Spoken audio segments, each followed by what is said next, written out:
চান্দা বন্ধ কৰাৰ পদক্ষেপলৈ ৰাজ্যজুৰি আদৰণি বীৰ লাচিত সেনাৰ লগতে একাংশ জুবিন গাৰ্গৰ নামতো চান্দা তোলাৰ অভিযোগ বীৰ লাচিত সেনাৰ 8জন সদস্য গ্ৰেপ্তাৰৰ লগতে চান্দা সংস্কৃতি বন্ধ কৰাৰ বাবে আৰক্ষীৰ তৎপৰতা এই পদক্ষেপলৈ আদৰণি জনালে ৰাজ্যৰ ভিন্ন প্ৰান্তৰ ৰাইজে শিৱসাগৰৰ ৰাইজে প্ৰশংসা কৰিলে চৰকাৰৰ এই পদক্ষেপৰ চান্দা বন্ধ কৰাৰ পদক্ষেপলৈ ইতিমধ্যে ৰাজ্যজুৰি আদৰণি জনাইছে ভিন্ন ক্ষেত্ৰৰ জনতাই বীৰ লাচিত সেনাৰ লগতে একাংশ জুবিন গাৰ্গৰ নামতো চান্দা তোলাৰ গুৰুতৰ অভিযোগ বীৰ লাচিত সেনাৰ 8জনক গ্ৰেপ্তাৰ কৰাৰ লগতে চান্দা সংস্কৃতি বন্ধ কৰাৰ বাবে আৰক্ষীৰ তৎপৰতা এই পদক্ষেপলৈ আদৰণি জনাইছে ৰাজ্যৰ ভিন্ন প্ৰান্তৰ ৰাইজে শিৱসাগৰৰ ৰাইজে প্ৰশংসা কৰিছে চৰকাৰৰ এই পদক্ষেপৰ এতিয়া অসমৰ অধিকভাগ জনসাধাৰণে দেখে যে দল সংগঠন সমাজৰ কাৰণে দেশৰ কাৰণে জাতিৰ কাৰণে কাম কৰিবলৈ আহিছো বুলি কোৱা তেখেতলোকক দেখিলে এতিয়া ৰাইজ ভীতি সন্ত্ৰস্ত হৈ পৰে আৰু তেখেতলোকৰ ভিতৰত 70% অতি ধুৰন্ধৰ তেখেতলোকৰ কোনো দেশ জাতিৰ প্ৰতি জনগণৰ প্ৰতি কোনো দায়বদ্ধতা নাই তেখেতলোকে এটা সহজ ধন ঘটাৰ মানে এটা পন্থা হিচাপে গ্ৰহণ কৰে আৰু এই চৰিত্ৰহীন ধুৰন্ধৰ কিছুমান দিন ডকাইতৰ দৰে মানুহ অসমখনত পিয়াপি দি ফুৰিছে চৰকাৰে কঠোৰ হাতেৰে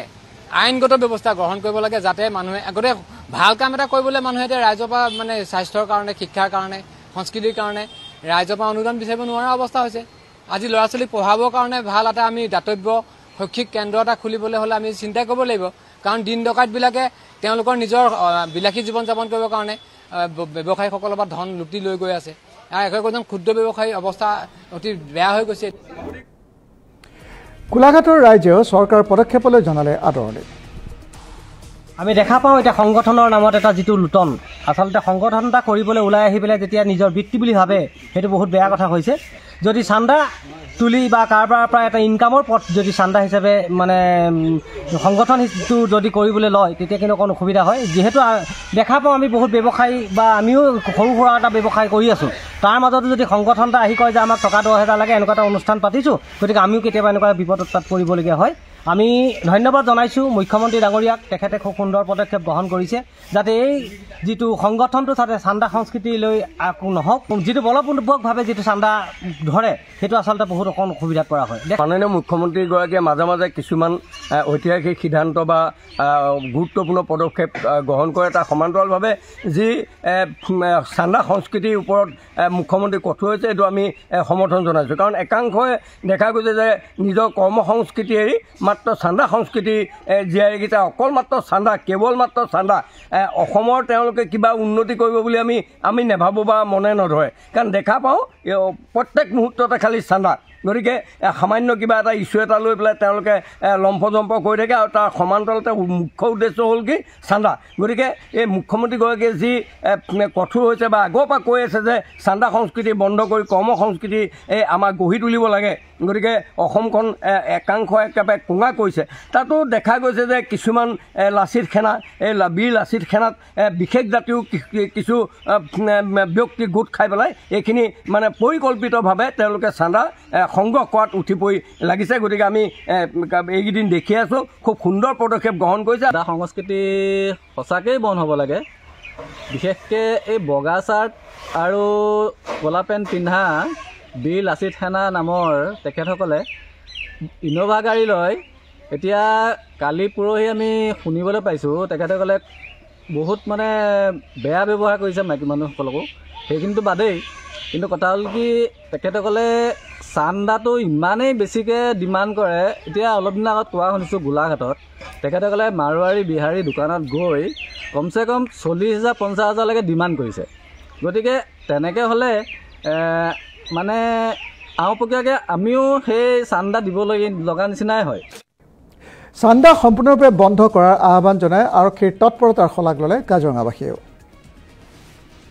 অসমত এটা বৰ বেলেগ ধৰণৰ পৰম্পৰা এটা হ'বলৈ লৈছে মাজে মাজে বিভিন্ন অনুষ্ঠান এটা পতাৰ নামত আমি চান্দা সংগ্ৰহ কৰা এটা দেখিবলৈ পাওঁ যিটো বাহিৰলৈ এটা বাৰ্তাটো বৰ বেয়া ধৰণে যায় আমি আচলতে ভাবিছোঁ যে যি অনুষ্ঠানেই নহওক ক'ৰবাত আমি স্বতঃস্ফূৰ্তভাৱে কোনোবাই কিবা এটা দিছে কোনোবাই চাহ একাপ খুৱাইছে কোনোবাই তামোল এখন দিছে সেই ব্যৱস্থাটো হ'ব লাগে কোনোবাই গামোচা এখন দিছে সেই ব্যৱস্থাটো হ'ব লাগে আচলতে কাকৈ ধৰি মেলি এই যে ডকা হকা দি পেলাই যে এটা চান্দা লোৱা নিচিনা এই পৰিৱেশটোৱে আচলতে অসমৰ যিটো এটা ভাৱমূৰ্তি এই ভাৱমূৰ্তিৰ বাহিৰত অকণমান বেয়া কৰা দেখিবলৈ পোৱা যায় আমি আচলতে এইটো ভাবোঁ কেতিয়াবা গাড়ী ৰখাই আমি কেতিয়াবা কেতিয়াবা দেখোঁ যে চান্দা এটা লৈ আমি কিবা পূজা এটা পাতিব লাগে, বিহু এটা পাতিব লাগে। আচলতে সেইটোৰ কাৰণে কিন্তু আমি একেবাৰে পক্ষপাতি নহয়। কোনোবা কাৰোবাক ধৰি ৰিচিপ এটা কাটি চান্দা লোৱাটো আমি একেবাৰে আচলতে পক্ষপাতি নহয়। জুবিন গাৰ্গ হ'ল অসমীয়া জাতিৰ প্ৰাণৰ স্পন্দন, হিয়াৰ আমঠু। গতিকে তেখেতৰ যিটো ইতিহাস, তেখেতৰ যিটো সংস্কৃতিৰ প্ৰতি যিটো সাধনা, সেই সাধনাক কোনোবাই যদি চান্দা সংস্কৃতিলৈ ৰূপায়িত কৰিছে, ই আটাইতকৈ লজ্জাজনক আৰু অসমীয়া জাতিটোৰ কাৰণে আৰু আটাইতকৈ এইটো দূষণীয় কাম বুলি ভাবোঁ। কাৰণ জুবিন গাৰ্গৰ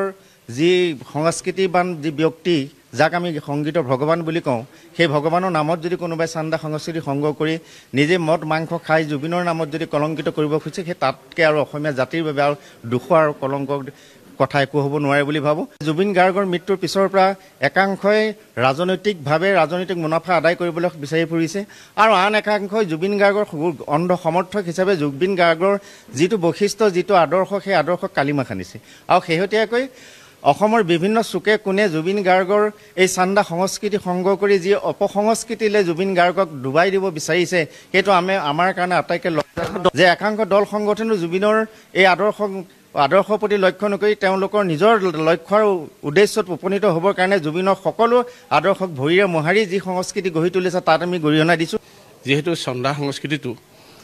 এই বিষয়টোক লৈ আহিব নালাগে। জুবিন গাৰ্গ সদায় সকলো মানুহৰ কাৰণে তেওঁ আপোন। সকলো ব্যৱসায়ী হওক বা অন্যান্য জাতি জনগোষ্ঠী,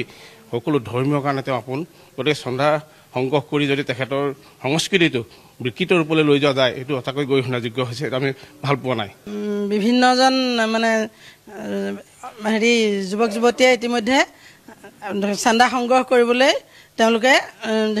চেষ্টা কৰিছে যে জুবিনদাৰ নামত আমি সেইটো হোৱাটো কেতিয়াও নিবিচাৰোঁ আৰু গতিকে অতি সোনকালে সেইখিনি বন্ধ হ'ব লাগে। কোনোবাই ৰিচিপ্ট বুক বনাই চান্দা কালেকশ্যন কৰিব, সেইটো আমি কেতিয়াও বিচৰা নাই আৰু সকলো সচেতন নাগৰিকে এই ক্ষেত্ৰত সজাগ হ'ব লাগে। এনে সংগঠনৰ বিৰুদ্ধে ৰাজ্য চৰকাৰৰ কঠোৰ ব্যৱস্থা লোৱাৰ আহ্বান উজনি অসম মুছলিম কল্যাণ পৰিষদৰ। অসমত বৰ্তমান ধন দাবী আৰু অপহৰণৰ দৰে ঘটনা সংঘটিত হৈছে। ই এক যি মানৱীয় পৰিৱেশ, জুবিন গাৰ্গৰ মৃত্যুৰ পাছত সমগ্ৰ অসমীয়াই আজি জুবিন গাৰ্গৰ ন্যায় বিচাৰি ৰাজপথত ওলাইছে, হিয়া ঠাকুৰি কান্দিছে। তেনে অৱস্থাত অসমৰ যি পৰিস্থিতি বিনষ্ট কৰাৰ কাৰণে ধন দাবী আৰু অপহৰণৰ দৰে ঘটনা সংঘটিত হৈছে, তাক আমি উজনি অসম মুছলিম কল্যাণ পৰিষদৰ তৰফৰ পৰা তীব্ৰ গৰিহণা দিছোঁ। আৰু অসমত ধন দাবী অপহৰণৰ দৰে যিবিলাক অপসংস্কৃতি, এইবিলাক কাম যাতে তৎকালীনভাৱে বন্ধ কৰাৰ কাৰণে ৰাজ্য চৰকাৰে কঠোৰ ব্যৱস্থা গ্ৰহণ কৰে, তাৰ কাৰণে আমি অসম চৰকাৰৰ বৰ্তমানৰ মুখ্য